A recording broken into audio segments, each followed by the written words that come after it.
What's up, guys? Back with another video. How is it going? Man, I was really thinking of making this video for a very long time, and the time has come for me to do it, so it's time to do it.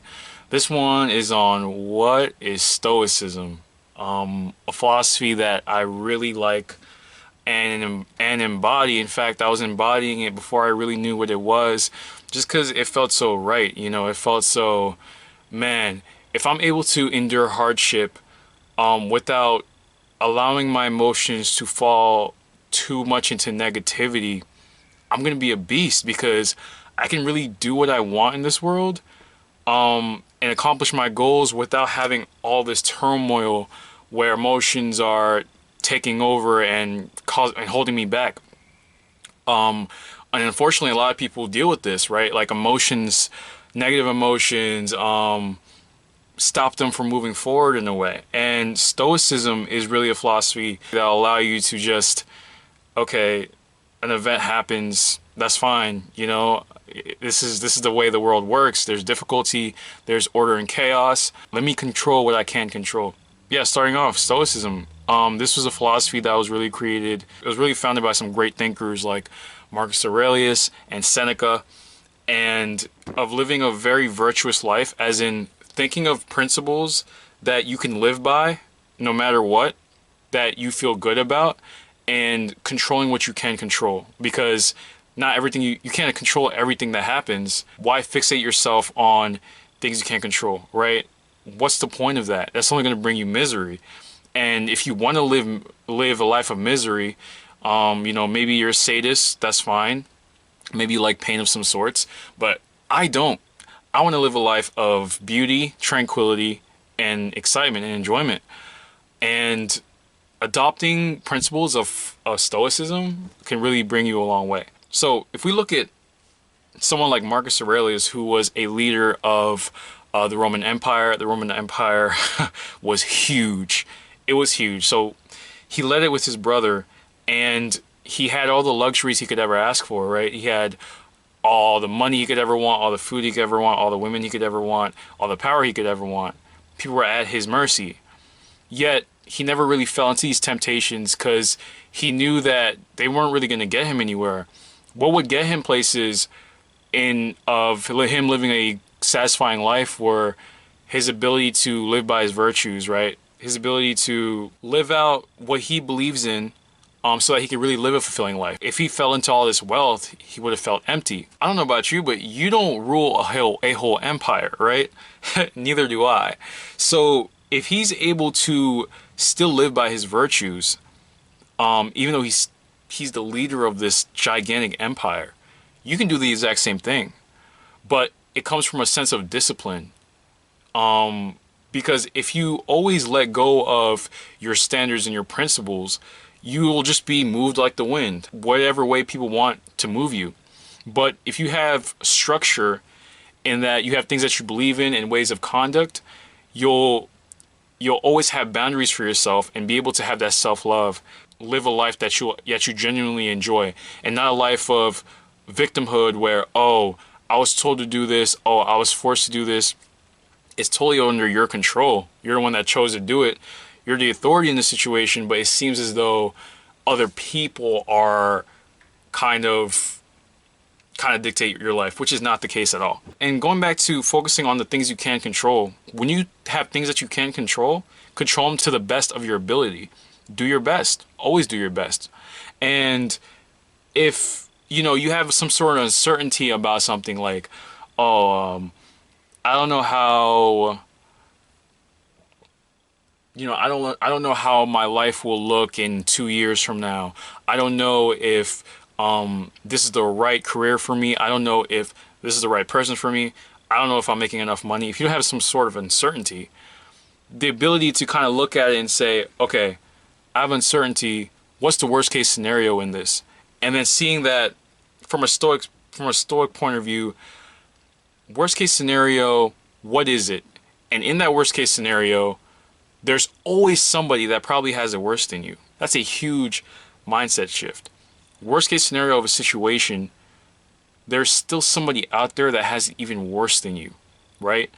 And it's not the end of the day. I mean, even a philosopher like Seneca, who's a contributor in Stoic philosophy, he would wear like raggedy clothing and just, you know, live like a bum a bit, just so he could remind himself that, hey, this isn't actually that bad. Like, he kind of got used to it a bit. He's like, it actually really isn't that bad. And this guy was loaded. He was a writer, you know, he was a statesman. He had money, but he wanted to live in that point of view of a beggar or a panhandler or just a person with raggedy clothing, so that he can understand that, hey, like, this is, people live like this, right? And this is worse from my current situation. So anything that's happening to me in my current situation really is not that bad relative to maybe someone, you know, wearing this certain type of, you know, living this certain type of lifestyle. So if you look at your life, where are you playing victimhood and thinking it's just terrible, everything sucks, but you're not internalizing that, listen, you actually really don't have it that bad, especially if you live in a first world country. You have access to clean water, you know, decent food. You're close to hospitals, right? You have a car, you have a job. Like, you are really a wealthy person relative to anybody else in the world. But the thing is, we compare ourselves to people in our environment, right? Which makes sense because, of course, you don't have binoculars, or you can't see everyone in the world how they're living. But if you really want to have a holistic understanding of the world and reality, you have to look at the world as the world, not just, oh, I live in Arizona, how am I compared to people in Arizona, right? When you look at the world as the world and you say, how do I live relative to the world? Wow, I have it really good. Another thing I like about Stoicism is the rationality behind it. It allows you to really put more rationality into your emotions, because yes, humans were emotional first, but the rationality helps guide us and kind of bring in order, right? You know, masculine, feminine, chaos, and order. When you're able to question your emotions, okay, why am I mad that somebody cut me off, right? What is that? Am I mad because I feel like they're getting over on me? Maybe, you know, I don't like people trying to get over on me. I don't like people cutting shortcuts and beating me at something. Like, is it something like that? If you just question these emotions and not look at them at face value, because that's what we do. We look at emotions at face value. I'm sad. Why are you sad? Like, do you ask yourself that? And then, why? You start digging into the shadow side of things. Don't just let emotions happen. Remember, it's perceived. If a perceived negative situation happens, how can you reframe it so that it works in your favor rather than destroys you or makes you feel bad? And, you know, you have one life to live, and victimhood really isn't the ideal way to live. You want to be empowered. You have, as far as we know, we have one life to live. You know, I have no recollection of my past life. Maybe it was there, maybe it wasn't, but I have no recollection of it. So as far as I know, this is my only life, and I want to be as empowered as possible and leave the biggest impact as possible, whether it's in my business or this YouTube channel or any other endeavors that I do or things in my personal life. So I'm always remember to reframe things. How can I change my way of thinking about this so that it can help me? If two people break their, if two basketball players, you know, tear their Achilles tendon, right? This is the worst injury in sports history. Okay, the Achilles tendon. This is known to end careers. This is terrible, right? One of them feels as though their life is completely over because all they know is basketball, and they feel as though, okay, what am I going to do after this? Like, why me, right? Victim of a situation, victim mindset, internalized victimhood of a situation. Two is the other basketball player towards Achilles tendon.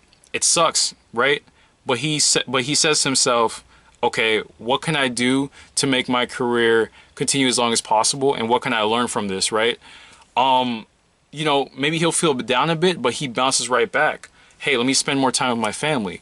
Hey, let me watch more. You know, let me watch some basketball film. Let me keep in touch with friends I haven't been able to keep in touch with because my basketball schedule was so rigorous. What else can I get into in my life? Because basketball is just one thing I do. It's not me. People think that they are their occupation, which they're not. It's a career. It's something that you do.